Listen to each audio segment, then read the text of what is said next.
65% of 401k account holders have no idea they pay fees for their retirement plans. Are you one of them? It turns out the average American household will pay nearly $155,000 over the course of a lifetime in fees alone. That's according to a new study. Here to break it all down, Robert Hiltonsmith, a policy analyst at Demos. Welcome, Robert. I think most people out there, when I talk to people, I'll ask, are you paying fees in your 401k? And they'll say no.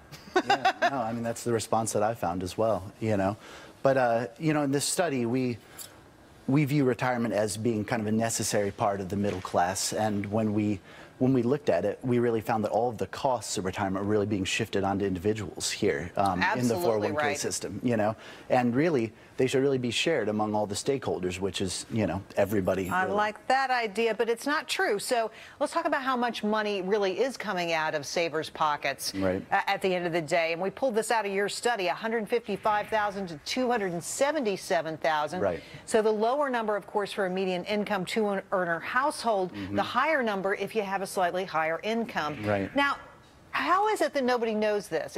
Is it so it comes out in dribs and drabs and you just don't notice? Yeah, I mean, because it doesn't show up anywhere on any of your account statements, right? When you get your quarterly statement, and this is going to change, of course, in September, when you get your quarterly account statement right now, all you see is your balances and your various investments, and you don't see the fees because they're taken out behind the scenes. And to figure out the fees, you have to dig into all of these plan documents, which are nearly incomprehensible for a lot of people. And some of the fees aren't even in those standard summary plan documents either. These trading costs that I talk about in the report, which can be huge, aren't in these documents at all. And so these fees can be the difference between retiring and retiring comfortably. Exactly. And the way that we did our study, this median income household, they save in a way that most of us aren't able to save, right? The way that we did it, they save consistently through their whole working lifetime. They never have to withdraw. And of course, this isn't the case for most of us, right?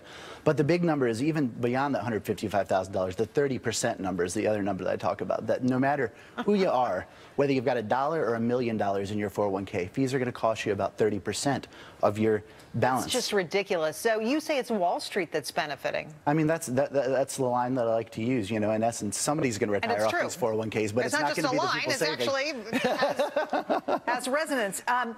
So you say new rules are coming into effect. How's that going to impact me? Where am I going to see these fee disclosures? Well, where you're going to see them depends actually, maybe unfortunately, on your particular retirement plan provider, right? But you will see them in your quarterly statement that you get on your balance. It might be on page 1, it might be on page 29 of the statement, but they'll be in there somewhere. It will be in there somewhere, and it'll show the investments that you've got, and then you've got $5,000 in this one, and it'll say you paid $500 in fees this year. But really, unfortunately, the problem with this is that's not the whole picture. Right. Right? Because when you just look at the fees you paid this year, it doesn't get at two things, right? It doesn't get the lifetime costs of these things, right? Because that $500 that you paid would have been sitting there earning money returns, over time, and would have helped 10, you retire. 20, 30 years. Exactly, and would help you retire. So that $500 That's might be... one. What's two? The other is these trading costs, right? So these are the costs, basically, both the commissions that people pay and the what they call bid-ask spread in econo speak. Right. Every time you make a trade, you have to pay a cost, basically. And whenever these mutual funds make a trade, the costs get passed on to us, but they don't see those at all. I am looking forward to September because I want to see these disclosures, and I appreciate your telling our viewers all about it because I know they're very concerned about these fees. Thank you so much for joining us today. Thanks. Appreciate Thanks very much for having me.